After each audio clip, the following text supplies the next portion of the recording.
Hello, welcome back.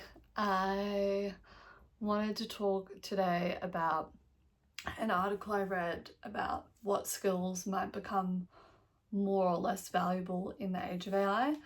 My feeling of why this is quite relevant is I am in a transition looking for the next thing that I do and the next chapter of my career and what that is. And I kind of feel like a lot of these things when I was reading it had rang really true, and it is, I guess, also reflective of kind of why it's such a weird slash hard job market at the moment. And I don't know if that's just me being alone in that I'm maybe a little bit more of a generalist and have been focusing on I've been unsure where to focus my energy, and so I think that's obviously been a big part. The process of finding new work when you are, for a long time is not easy, and I don't wish that upon anyone. But hey, we've all been there. So I wanted to start with, I'll link the article as well in the show notes, but I want to start with the things that they're saying might become less valuable, and just kind of say whether I agree or not and kind of analyze them. And then I'm going to do the same for, things that are more valuable. So the first I've said is traditional intelligence. So intelligence that's IQ tests, things like that. I don't know what they mean by that's less valuable. I think that's just your, I mean, IQ, obviously you're getting tested across so many different functions. There is problem solving, there's spatial awareness, I'm trying to remember all the different facts of all the different things we got tested on in IQ tests in school, but that's just saying that's just that's saying human intelligence is not valuable. And even when you are honing different skills, I think you still need a basic IQ to function and move around the world. I will say though, and they do get to this, that emotional intelligence and creativity will have a greater emphasis than say traditional intelligence. But I don't think they were traditionally valued for their IQ scores anyway. Because there are so many different things you can be smart and intelligent at, that there's not really a one size fits all of this is the smartest person. I think that IQ rating or score is less important, but I think that's a little bit of a throwaway statement that you I don't know if that's very valuable.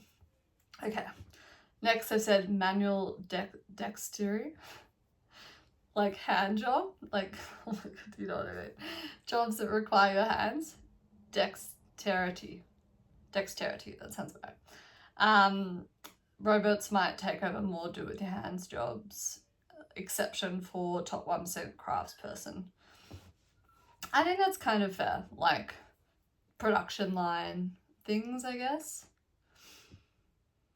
But I do think craftsmanship, yeah, I agree with that that's becoming and will become more valuable. But at the same time, there's obviously cost to that. So whether there is a broader range of craftsmanship that's not the top end, and there's more of a middle market for craftsmanship, if you know what I mean. Because if the middle market becomes super cheap because things like labor is able to be removed, maybe there is that kind of market that opens up. But also I would think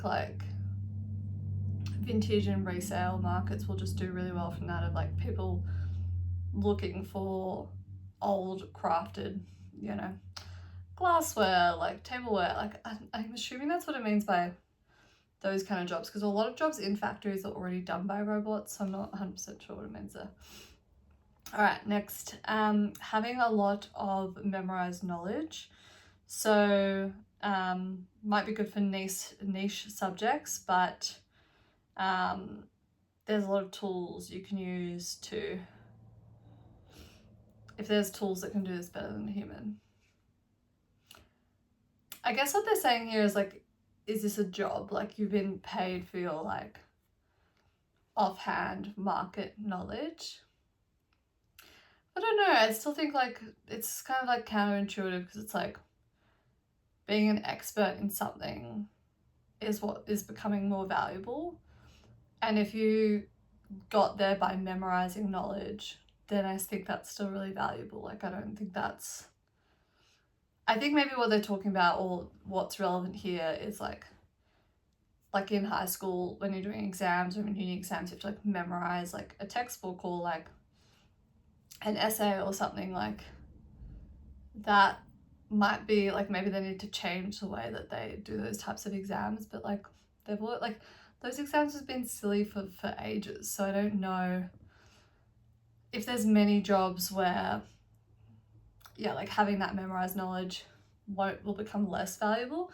I think it like does make you just more efficient if you have that kind of base level of knowledge anyway.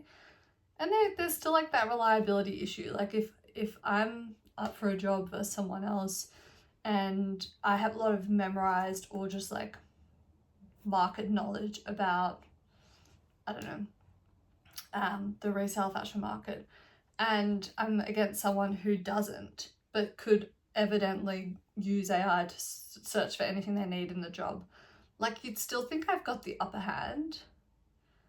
That's what I believe, is just like sometimes these statements are a little bit, you know, like far-fetched, or like just what's the word I keep looking for, like reductionary or whatever. Like, anyway, yeah, next, being a generalist. So I think this actually does hold kind of true, and it's something that worries me a little bit, but I think it's just, this is like with any career, right? Like, it might be valuable to be like a 6 out of 10 in a bunch of things, but over time, like AI can be maybe a 5 or 6 out of 10, and so like it's going to be more valuable to be a 9 or 10 out of 10 at being good at something.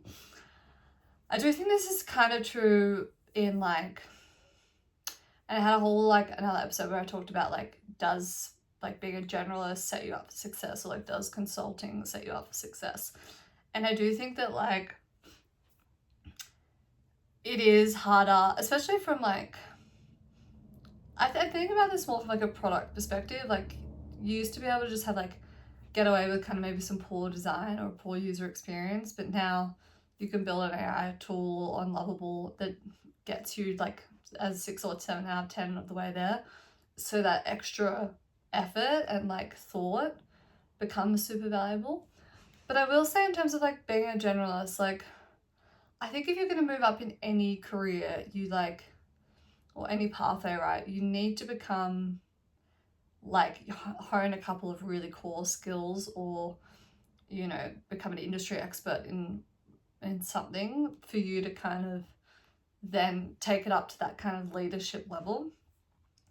And so I don't know if that's really like anything new, right? Like, I think even, I was talking about this in my other episode, like even as a consultant or a lawyer, right, like you still need to specialize in a market or industry, build relationships in there, be the one that people go to for that advice. I think it's very rare that you'll see someone be a CEO and be fully a generalist. Like, I think, you know, if you think about like a CEO or founder, like often they have generalist skills, but they might be really, really good at 1 or 2 things, or have like a really, really deep understanding of the industry they're in, which if you're building like, sorry, if you've been building in an industry for 10 years or working in an industry for 10 years, even if that industry is like SaaS or it's like more horizontal, like even like product management, like there is like there's a skill and an expertise that you've built in that. So even though you have like a fairly generous, well-rounded role where you can be across many functions, you're still not, I would say, a quote-unquote AI generalist. So yeah, I mean, I don't know if that's much different to what we already experience. Maybe that impacts more of the lower tier roles. Like, maybe like, yeah, you need less interns, you need less junior product managers, junior lawyers. I think that's kind of where a lot of that like reset will be. But then again, I think with any kind of like technology change or revolution, like businesses will find a way to be more efficient and productive, and then they'll want to make more money with that, and so they might just end up having the same number of staff, but you know, making more money or be able to do more projects, serve more clients. So I think that like that's how I believe this will play out, but there will be like I think a reset, because businesses aren't going to make that leap very seamlessly, as we've seen with any kind of layoff period that has happened before. Like those jobs end up being rehired eventually, but it still takes a massive hit. So that's just what my like instinct is right now, but I'm like, who knows? I don't think anyone knows for sure, right? Okay. Next, traditional education.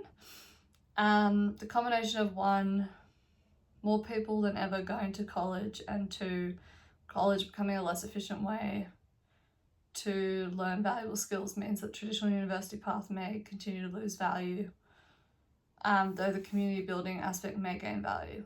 Okay, I think they haven't known what to say, whether this is more or less valuable. Yeah, I would say that like there are new ways to learn, like college becomes more accessible, or like having a degree, having an expertise, or learning a new set of skills becomes more accessible. I think it has been for a while. I do think that sort of traditional path is becoming, has been losing value. I will say for sure though that community building aspect, or like more in real life, you know, events, networks are going to become more valuable. I think they do get into that. But it's not to say that the communities and networks that people want to be a part of will be limited to those top universities. I do think, yeah, I think that's interesting. I'm not as close to that, so I'm not sure, but you know, I guess I'm in kind of like that end of the millennial generation where like it would, if I didn't go to university, like my parents would not have been happy about it. Like my mum didn't go to university because like only one of her siblings could, and her brother was kind of the top student, and so she like, you know, like that was something that she really regretted, right? And it was kind of a thing, expectation in my family, so I can't imagine having a conversation with my parents around not going to university. But then again, I think times have really changed, obviously, even since like I went through university, which was like, I finished 8 years ago. No, when did I finish? 6, 7, 8 years ago. Yeah, so I guess that is like a full decade that has gone by pretty much. So yeah, I think that makes sense, but who knows? I think it's great that now more things are available through online courses and you don't have to pay a whole bunch of money. And I think I was just part of the generation that like felt if you didn't do that, you might close yourself off to a career for the rest of your life, which is something that was like very daunting decision to be making at 18. But I do think that is obviously changed. Okay, being skinny, obesity. These are just not skills, these are just random things. Maybe that's why I'm reading something wrong. Okay, obesity could soon be a mostly solved problem, e.g. Ozempic. I think there's like an important distinction to make here on being skinny versus being healthy. I think I don't think that's gonna make being skinny less valuable. I think a lot of people, like obviously Ozempic can help a lot of people who've never been able to lose that weight. And so I think that's really important. With that can come longer lifespan, being healthier, being able to do more exercise, having more energy.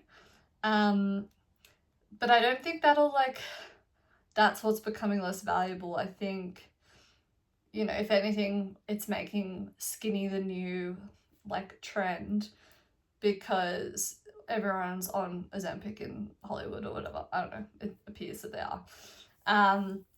I think it'll be like being healthy will become even more like popular. But I guess what will fade potentially is a lot of the like exercise diet regimes and influences and like that industry around like you can only achieve this body if you do X. Like I think that hasn't been healthy anyway, because a lot of people just naturally can't lose the weight, or their genetics, like it's not very fair to be like, well, if you just ate a salad every day you'd be skinny. Like that's not how this works.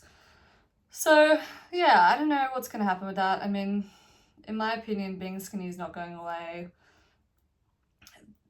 Women being judged for their bodies is not going away yet. I think it's something that always goes around in a bit of a cycle, and we're coming off more of a body positivity, curvy, Kardashian-led, you know, kind of look back to skinny and like very skinny, like straight up and down looks. So I don't know. I'd like to change that, obviously, but I'm not sure how yet. Okay, speaking other languages at a beginner to intermediate level.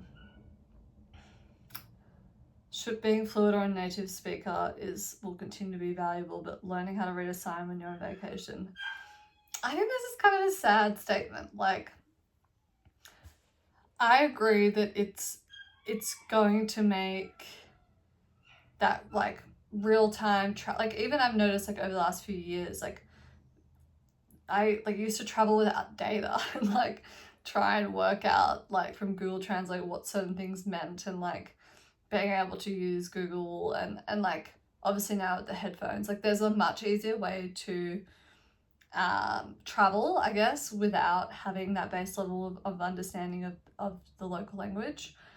I do think actually like more of the opposite of this, of like people are going to be able to travel to more remote areas and better engage with local cultures, which will sort of increase tourism in new areas. I think people are already so sick of going to places that are so over touristed. You know what I mean? Like they're like so busy. And everything is in English anyway, or whatever. And so like it's not as much of a like that kind of old novelty experience and nostalgia for traveling and discovering new places and going through those challenges of like not fully being able to understand the locals or your taxi driver or whatever it is.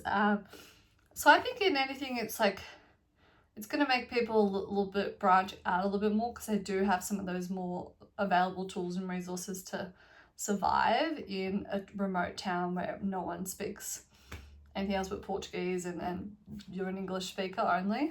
So yeah, I kind of think like I think that's a bit of a an interesting statement to say that it would become less important. Like I think we still live in such like a siloed world where like everyone thinks, okay, well, everyone's just got to speak English to like connect. Like I think there's more opportunity for us to expand, especially like,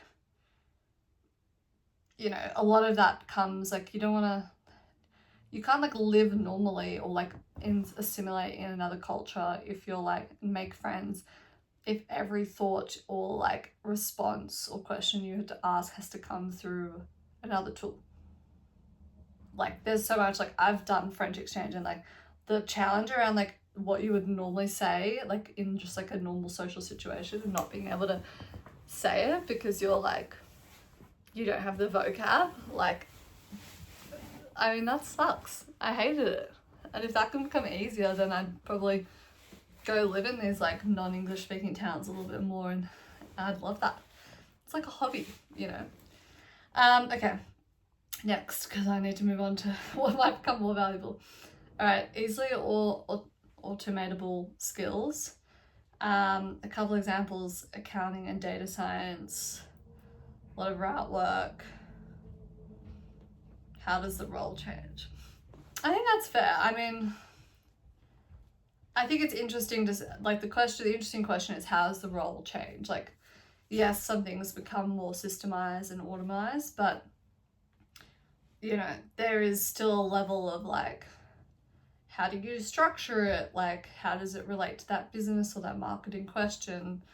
How do people become more effective with less, you know, route work? Like, when you're paying for someone who's that highly skilled, like, routine work, or, like, you know, fill in, like, cells in a spreadsheet that's a really expensive way to get that kind of job done. So I think it's just the roles change. It would be my gut over time, but yeah, I think there is value to thinking beyond just, like, being able to do one skill, and, like, how do you, like, make that, like, a personal asset to you, rather than just, like, you know, anyone who's, like, a data scientist could come in and replace your job. Like, that shouldn't be the case anyway. All right, knowing how to drive. I mean, I think that's closer than we think. This is saying less useful in 50 years than it is today. I think that it'll become, like, if and when we hit that kind of autonomous driving society, it'll become such a hobby. Like, people love it, collecting old cars, redoing them. Obviously, maybe, like, the Western world might, you know, like, all major cities will convert first, but there's still so many places where it won't come for a while, and yeah, so maybe that's what they mean by 50 years. All right, being born in the right place, more accessible, powerful, and cheap tech, VR, remote work, AI, etc. They lower the playing field, or even the playing field. I think that is, I don't think they can really say that. I think, like, there is, like, for sure advantages to being born in the right place, and what you have access to. I do think for sure that, like, things like social media and the internet have made it easier for people who didn't have that, to get a platform out there, to get their name out there, to fully change their circumstances. But I think to say that it evens the playing field is not fair, because, like, someone like me who's always been born, like, who's been afforded in the, you know, a really great hand, right, in, like, where I was born, and what, like, access to opportunities that I've had.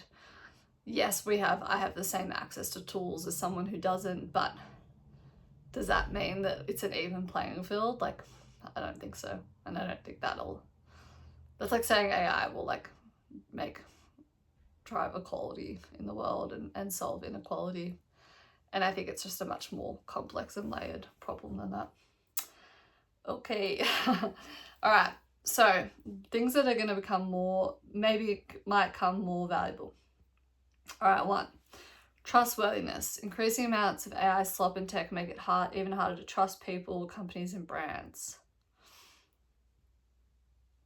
I mean, I think trust has always been very important. I think what might make it, I don't know if that makes it harder to trust people or companies. I think this is, like, people get more trust if they have an expert, like, lens on something, if they can point to work they've done, credentials, experience. I think there's just a greater maybe emphasis on, you know, do I trust this content? Is this real? But yeah, I don't really know. Trust is always important. Okay, having a real audience. Piggybacking on trustworthiness, having a real and dedicated audience or group of people that appreciates you and likes what you do may become more helpful. I think that's for sure true. It's already valuable, I would say. Like, even any, like, brand, like, customer loyalty and user experience has always been very important, because that is the least expensive way to like continue your value and to grow your value in, you know, in the market. I think maybe, yeah, people will, or customers or consumers will feel more, they're looking for that more, that engagement, that realness in a brand. I think that's already something that's being driven by Gen Z with sort of like sustainability. You know, a lot of the kind of like, what is the brand actually doing to be good? Having said that, that was the sort of 4 years ago, and now there's a lot of like, hang on, is this like not very real, this like sustainability stuff that this company is saying they're doing?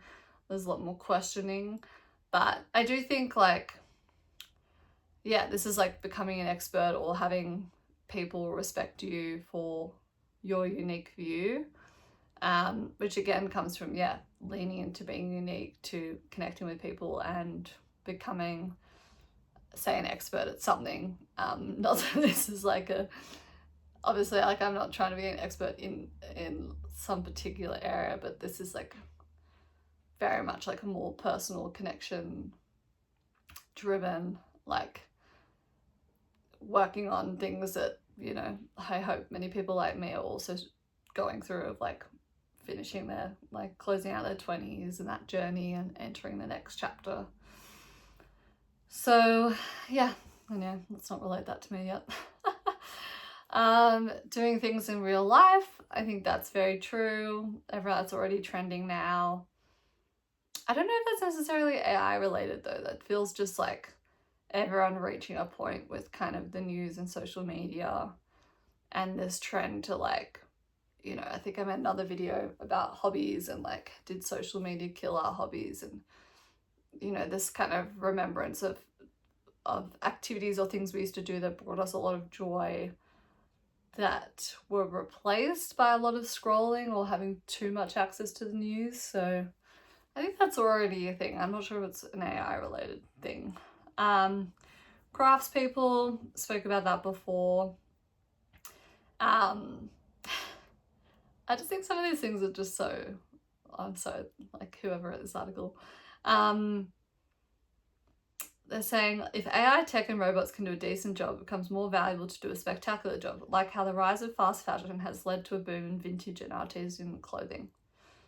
I don't think those two things are related, right? Like, I agree that the role of craftspeople like will likely become more important, but it's not the like, it's not tech that's driven fast fashion people towards vintage. Like, that has come from a broader reaction to the consumption culture, problems with quality, sustainability issues. You know, there's so many, like, that's a whole nother episode, but like vintage and artisan clothing as well are two very separate things. And yeah, like a lot of vintage clothes are not necessarily made by craftsmanship, but they are higher quality materials sold in the 70s or, you know, 80s, 90s that are cheaper as well, right? Cheaper but more durable and more unique. And I think, you know, what we're gonna see is a move away from this really everyone looking the same minimalist. Like, we're going into a new era of like uniqueness and finding your own style through your own unique way of shopping and all that. So anyway, this is clearly written by a guy. Okay, specializing will make it hard to become knowledgeable to a level that you can actually break a new ground for humanity. So being truly great at lots of things will be harder, and it might be better to use time to narrow your focus.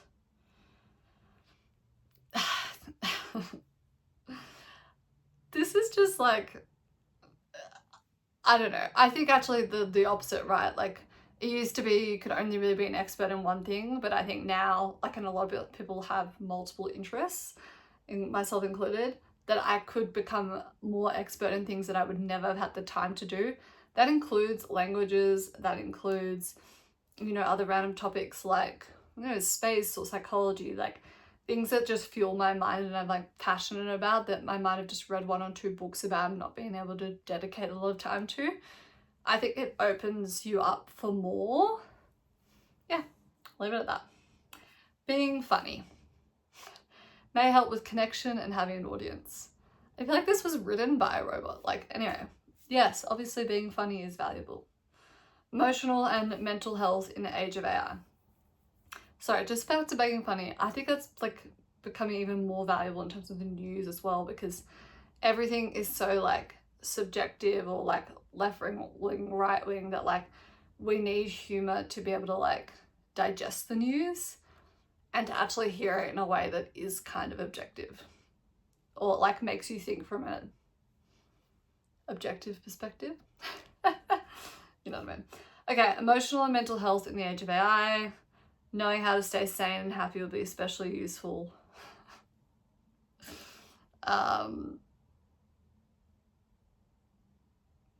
We may be able to increase the standard of living to a point at which hard work is not necessary for many humans. I don't know, this is an interesting one, right? Like, because I think no matter what, everyone will want to work harder, but what's happening is interesting because, yeah, like AI is able to make your work easier, and yet a lot of these tech companies and like SF culture is turning into like 996, like it's like, let's work more, but instead of like, let's be more efficient or learn how to be more efficient with our time. So I do think it's interesting. I totally see a world where like we don't need to work 7 days a week. Like with everything that has been advanced, like we should be able to work less, but we aren't. So I'm not sure. I think I need to think a bit more on that one. And I'm slightly over time here. Okay, agency and resourcefulness. It's possible that everyone will have more power at their fingertips and that deep memorization, knowledge, and recall may lose importance. I already talked about this. I think like this is like how like mental math was like became less important when there was a calculator, and there is some value or like some truth to that. I definitely did not place an emphasis on learning like or maintaining my mental math post high school because I was just like, I have a calculator with me at all times. But when I see people do mental math or in like a business meeting when you are a leader or you're like putting yourself forward in something and you're trying to do quick mental math, like that earns respect and I think shows that you're like using your brain. And so I think that's still valuable. Anyway, top 10% creativity. Yeah, I think this is true. Creative fields are going to be more and more valued, like the arts especially. Yeah, entertainment, comedy, anything that for sure is like AI can't do. Like I think, you know, you think about a lot of like blogging and like things like that, which have been a lot more like helping people learn certain things. Like now I used to sometimes go and read a blog to be like, oh, how do I do this? Or 10 ways to break into a startup field. But now for sure, I do rely on AI more for that. But there's nothing beats like if you have a connection or you like follow someone who's like gone through it, they've shared the whole journey. And you can start to see, oh, maybe I trust their point of view more. And then you go to them for that reason. I think it's like you're not finding them through that, I guess, less of the research and discovery in a traditional way. I don't know, maybe this is why I wanted to do video format. Okay, having good taste. I think that's fair. Like AI is pretty terrible at this. It can be helpful. It's helping me like define what I like, how I can kind of get started on things, but I prefer to follow and like be inspired by people and examples of like aesthetic things and how they've decorated their home or bathroom or whatever. So yeah, I think that sort of whole interior design, yeah, taste making field is still going to be super important or become more important.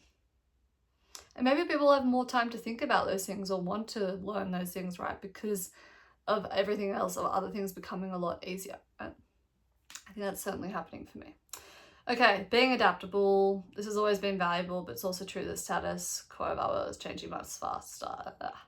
Yeah, that's true. I mean, we've been the most adaptable generation, I reckon. Like, we grew up without phones, and then we had phones and internet and like, you know, all of that. So I think we're a pretty adaptable generation of us millennials. Kindness. Yeah. It's funny that they say like, being adaptable, this has always been valuable, but it's also true. But then kindness, they're saying, is a new value. Like, I feel like this is written by like an SF engineer, male engineer. I don't want to say his name out loud. You can read it in the thing. It was written by a man. Anyway, I think hopefully that was helpful. I found that kind of interesting. I disagreed with obviously a lot of points there, but I do think, you know, I've got a very different take on how it's going to change skills, work, people, because I'm thinking about it maybe more from a human lens than from like a productivity lens per se, or from a pure tech perspective, which I think we need more of, right? We need more of voices like that, and that's where I do think comedy has been really helpful, like Daily Show and all that. Like, I absolutely love watching their takes because I think it's very real and true to the human experience. Okay, I will leave it at that. Yeah, see you tomorrow.